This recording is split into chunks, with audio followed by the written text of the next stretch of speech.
CSGO matchmaking has seemingly had no improvement over its lifetime. It's been out for nearly 9 years and is still riddled with problems that could be fixed in a simple single update.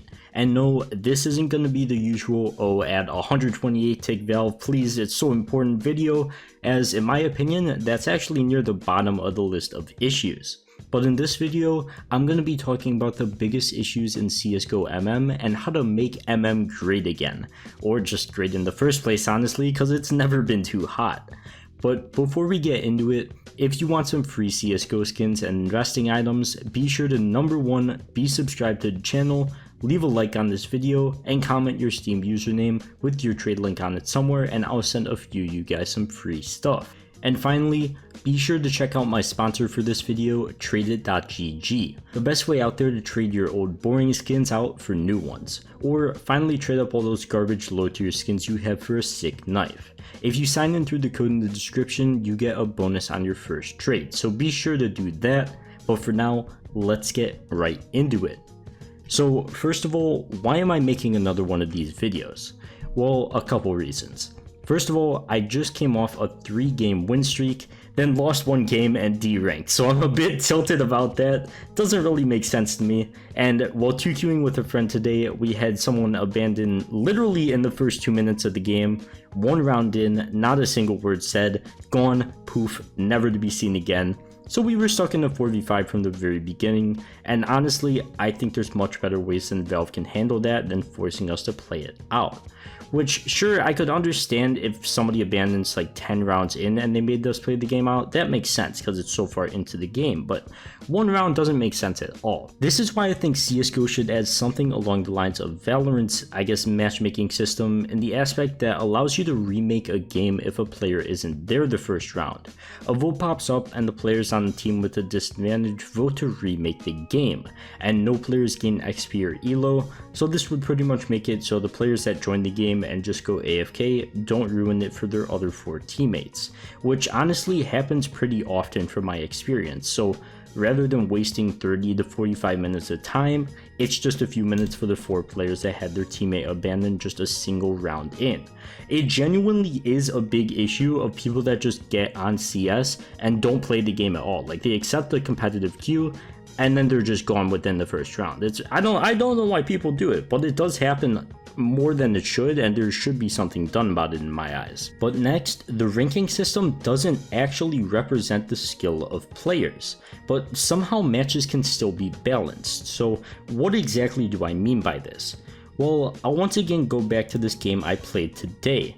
At least half of the players in it were 5-year veterans with 1500 plus hours, most of them were 2000 plus. And although at the end of the game the ranks were low Nova, Nova 1, Nova 2, I, being a Faceit level 10, was definitely struggling throughout most of the game. I'm not afraid to admit it. And it was actually just in gunfights, like I was honestly getting owned.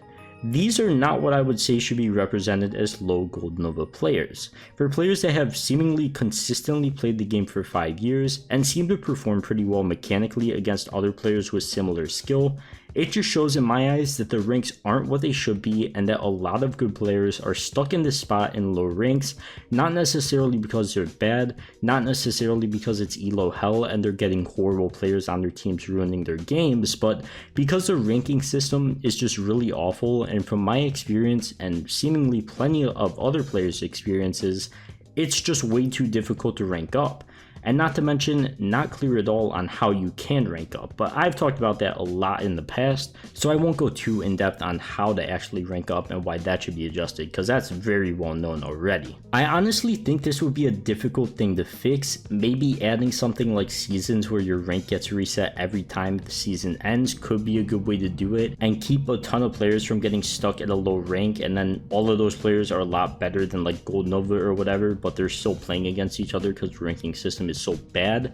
I know Valorant has been messing around with their ranking system in a way to put players at a rank that makes sense.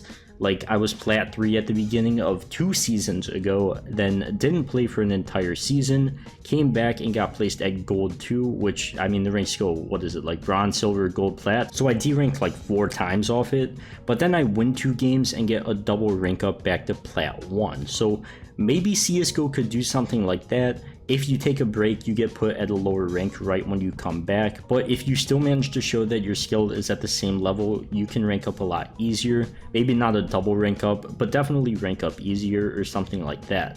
The way they do ranking now, which I'll get into in a second because it's not an actual elo system, is very strange in my opinion, and I don't really understand why they do it, especially in a game like CSGO, and especially when the community is, I guess, complained about it for so long because nobody likes it. I have not met a single person that likes the CSGO ranking system, and I probably never will, because it just doesn't feel rewarding to the player. You don't know when you're going to rank up next, you randomly D-rank after a 3-win streak, lose 1 and D-rank. It just doesn't really make sense.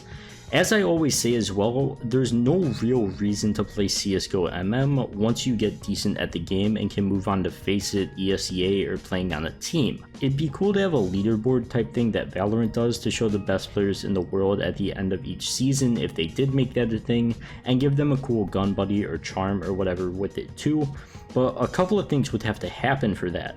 First of all, I think Valve doesn't intend to quote-unquote compete with ESEA or FACEIT and try to make matchmaking an alternative for players to go pro, so I don't think they're going to be adding 128 tick servers for pros to play on matchmaking compared to FACEIT bugs or something like that. So it would still be for the casual player, I guess, if they did implement a leaderboard into the main matchmaking system in the game.